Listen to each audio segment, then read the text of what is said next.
Bonjour à tous. Le gouvernement ivoirien interdit les véhicules aux vitres teintées et plaques d'immatriculation non homologuées à la circulation.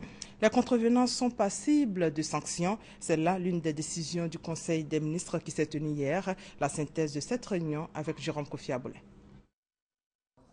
Des véhicules automobiles teintés non autorisés, désormais interdits de circuler sur toute l'étendue du territoire ivoirien. C'est l'une des mesures ayant fait l'objet de décrets pris ce mercredi en Conseil des ministres.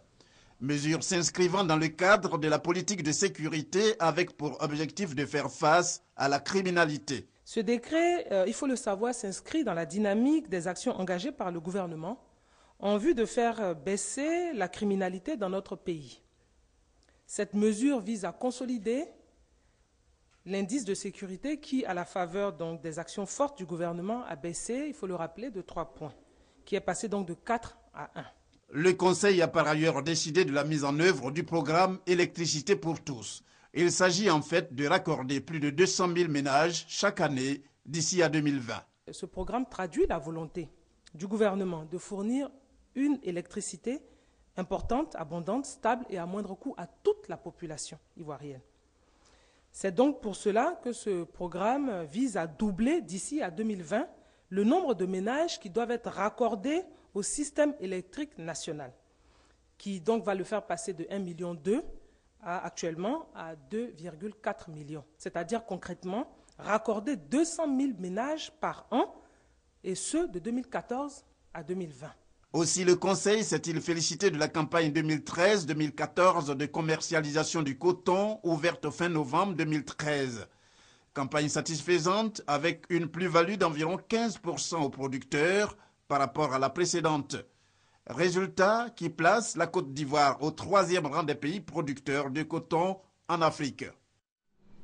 En bref, Claude Bartolone, le président du Parlement français, arrive aujourd'hui à Abidjan. Le président de l'Assemblée nationale de France vient sur les bords de la lagune Brié pour 3 jours afin de donner une nouvelle impulsion à la coopération interparlementaire entre les institutions des deux pays. Le pont Henri Konan-Bédié en construction sera livré à la mi-décembre. Information essentielle après la rencontre entre la délégation du groupe français Bouygues et le Premier ministre Daniel Kablan-Duncan. Abou Sanogo, reportage.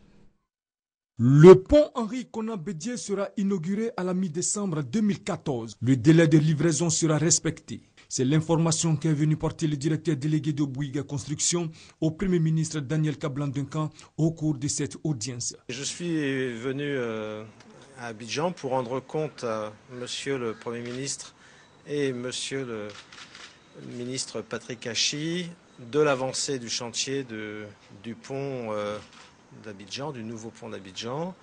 Lui confirmer que le chantier allait être livré à l'heure pour pouvoir l'inaugurer mi-décembre, donc avec derrière une mise en service comme c'était prévu à l'origine du contrat. Ils ont aussi abordé d'autres sujets. On a également évoqué l'avenir, de voir comment nous pourrions encore plus collaborer pour accompagner le développement de la Côte d'Ivoire qui est très prometteur et où de nombreux projets sont devant nous à l'horizon. Un des premiers projets est bien sûr le train urbain d'Abidjan sur lequel nous travaillons d'arrache-pied. La délégation de Bouygues Construction était conduite par le ministre des Infrastructures économiques, Patrick Hachi. Cela date de quelques jours. Le gouvernement a décidé le 16 octobre dernier en Conseil des ministres d'interdire l'importation, la commercialisation des postes téléviseurs analogiques en Côte d'Ivoire. Comment la mesure est-elle perçue par les commerçants et consommateurs? La ministre de la Communication a organisé une rencontre pour expliquer l'intérêt de la mesure et surtout proposer des actions de sensibilisation. Moussa Koulibaly et Michel Digré. Interdiction d'importer et de commercialiser des postes téléviseurs analogiques. Une semaine après l'adoption du décret en Conseil des ministres, la panique s'installe chez plusieurs opérateurs économiques du secteur de l'électroménager. Moi, j'aimerais d'abord, qu'est-ce qui est analogique, qu'est-ce qui est numérique? Nous qui vendons les téléviseurs analogiques aujourd'hui, le gouvernement prend un décret pour dire que vous allez supprimer. Mais nous, aujourd'hui, qu'est-ce que cela nous sort? Les gens sont paniqués, les gens ont peur, ils ne savent pas de quel type de télé il s'agit. Et donc, pour le moment, ça fait que les gens n'achètent pas des télévisions d'abord, ils attendent. Pour permettre aux acteurs impliqués dans la mise en application de ce décret d'être sur les mêmes longueurs d'onde afin de mieux expliquer aux commerçants et consommateurs les contours de cette loi, le ministre de la Communication a initié une séance de travail interministérielle. Il était important qu'une réunion technique se tienne avec tous les ministères qui sont concernés. Donc le ministère du Commerce, naturellement, le ministère de l'Industrie, le ministère du Budget, qui implique évidemment fortement la douane, le ministère de l'Économie et des Finances, le ministère des PETIC, qui est concerné également par le projet, pour que nous puissions discuter et voir comment, concrètement, ces mesures peuvent être mises en œuvre pour éviter qu'il y ait une psychose au sein des populations, que les gens ne se disent pas que à partir de la prise de ce décret, c'est l'interdiction purement et simplement des télés. Même pour l'heure, quel avenir pour les télévisions analogiques au moment où pointe à l'horizon le basculement au numérique? Aujourd'hui, les gens, il ne faut pas qu'ils changent leurs habitudes, il ne faut pas qu'ils jettent leur télévision à la poubelle. Tout ce qu'on dit, c'est que les nouvelles télévisions qui devront être importées et commercialisées en Côte d'Ivoire devront être conformes à la nouvelle norme de diffusion. Mais les anciennes télévisions auront toujours besoin de simplement un décodeur pour pouvoir fonctionner. Une télévision numérique peut ressembler à une télévision analogique. Il faut maintenant demander à votre revendeur, à votre conseil, qui vous dira si cette télévision est à la norme DVB-T2. La Côte d'Ivoire, à l'instar des pays membres de l'Union internationale des télécommunications, s'est engagée à basculer son système de diffusion télévisuelle de l'analogique au numérique à la date du 17 juin 2015. Les microfinances s'inscrivent dans la dynamique de l'émergence de la Côte d'Ivoire. Dans le secteur, une structure joue le rôle de banquier des institutions de microcrédit. Cette structure entend donner une autre dimension à la microfinance à travers une journée baptisée « Investir autrement, développer durablement ». On fait le point avec Adama Kone. Le secteur de la microfinance veut donner du rythme à la marche de la Côte d'Ivoire vers l'émergence. La structure Oaco Crédit développe un modèle de financement qui dure depuis 20 ans. Tous nos actionnaires, ils prennent des actions à Oaco Crédit, mais ils décident de n'être rémunérés qu'à 2%. Ils ne cherchent pas d'autres revenus financiers, mais par contre, ils sont exigeants à ce que nous investissions pour un développement durable, que nous investissions sur des cibles qui en général ne sont pas celles des banques. Ce sont des cibles en général qui n'ont pas de garantie, mais qui dans les pays pauvres que nous sommes sont la force motrice. Ce jeudi 23 octobre, cette coopérative internationale de financement appelle les acteurs économiques à décortiquer le thème « Investir autrement, développer durablement ». Nous allons avoir des panels de discussion, 3 panels essentiellement. Un sur la microfinance. Le deuxième panel va parler de l'agriculture parce que nous souhaitons vraiment mettre l'effort sur le financement de l'agriculture. Et le troisième panel, ça sera le cofinancement. Oaco Crédit affiche au bilan des interventions le financement de 19 projets en Côte d'Ivoire, dont le marché Cocovico à Cocody. Le tout pour un montant de 6 milliards de francs CFA. À l'échelle mondiale, elle intervient dans 70 pays où elle a aidé à la réalisation de 856 projets à hauteur de 400 milliards de francs CFA. Sur la question des crimes post-électoraux, la coalition pour la CPI exige une justice équitable. Message de cette coalition au cours de sa 7e conférence trimestrielle organisée hier. Cette organisation exhorte la CPI à la promotion des droits de l'homme. Abou Sanogo pour plus de détails. L'action conjuguée des organisations de la société civile dans la recherche de la vérité sur les crimes commis en Côte d'Ivoire.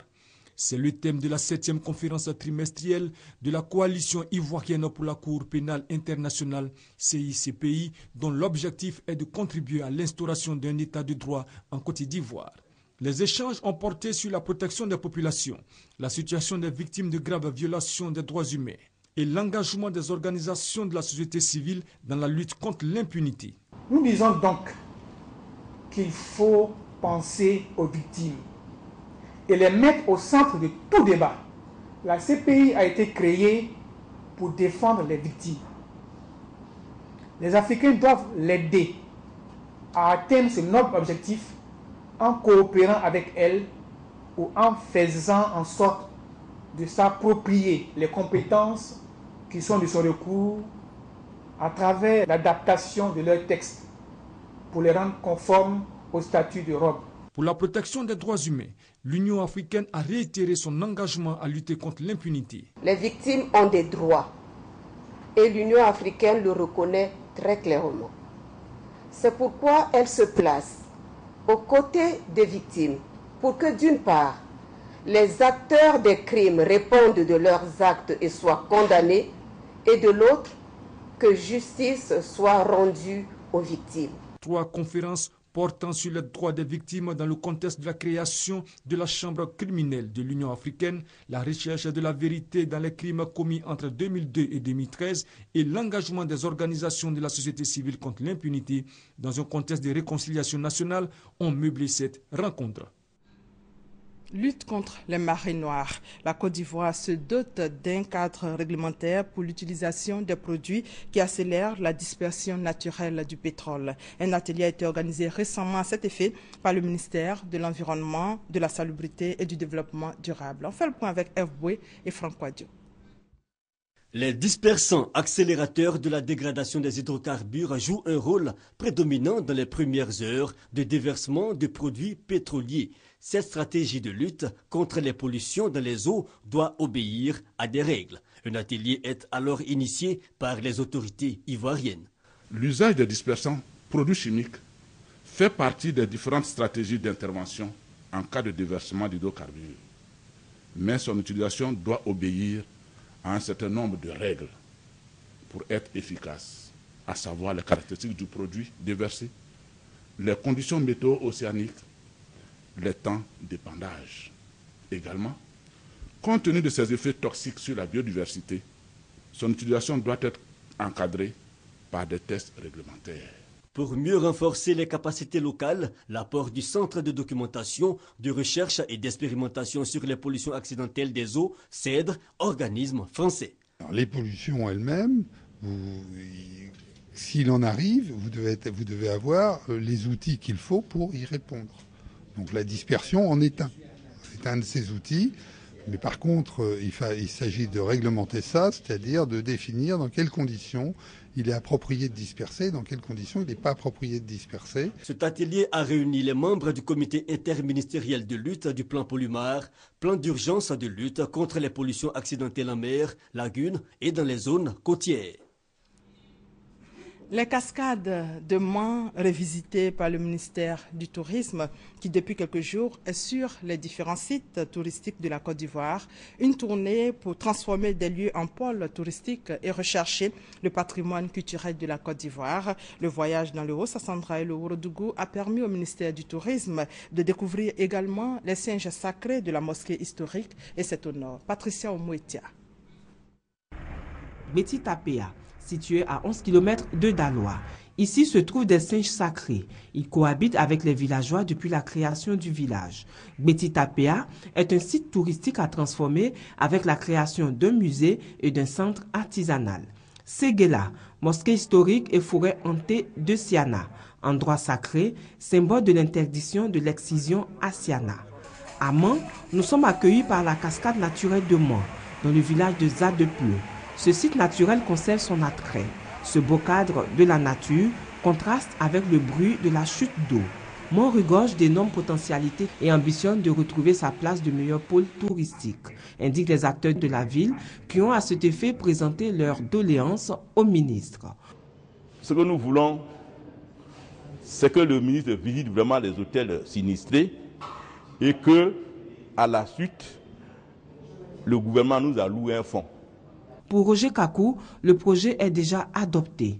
Cette mission vise justement à faire un inventaire de ces potentialités, de faire un état de lieu, de voir le degré de dégradation, si je puis m'exprimer ainsi, des différents sites touristiques et des différents réceptifs hôteliers et qu'on puisse ensuite essayer d'apporter des solutions. Le but est d'œuvrer à lever des obstacles au développement du tourisme dans la région du Tongpi. Un mot de santé en bref, le bilan de l'épidémie d'Ebola en Afrique de l'Ouest approche les 10 000 cas pour près de 4 900 morts. Un mot également de football CAN féminine 2014. Les éléphantes s'inclinent en demi-finale face aux Camerounaises 1-2. Le prix Sakharov pour la liberté de l'esprit du Parlement européen a été attribué au gynécologue congolais Denis Mukwege, et ce pour son engagement auprès des femmes victimes de viols et de violences sexuelles en République démocratique du Congo. Regardez. C'est à l'unanimité que le Parlement européen a décerné au Dr Mukwege son prix Sakharov 2014. Un prix qui récompense les défenseurs des droits de l'homme et dont Nelson Mandela fut le premier lauréat. La conférence des présidents de groupe a décidé d'attribuer le prix Sakharov 2014 au docteur Mukwege de République démocratique du Congo pour son combat en faveur de la protection des femmes. À Kinshasa, la presse salue ce prix, un de plus pour le célèbre gynécologue de Bukavu. L'homme qui depuis 15 ans soigne et répare les femmes victimes de violences sexuelles. Ce prix, ce n'est qu'une vérité, c'est une récompense méritée qui lui est accordée. Donc nous les Congolais ne devons qu'en être fiers. Et être aussi optimistes qu'il y aura de nouveaux Congolais qui vont botter les pas. Qu'il semble loin le temps où ce fils de pasteur se battait seul, envers et contre tout.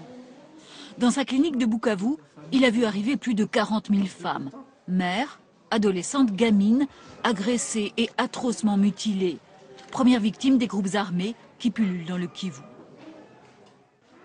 Ces viols massifs, le docteur Mukwege n'a jamais cessé de les dénoncer, malgré les menaces de mort.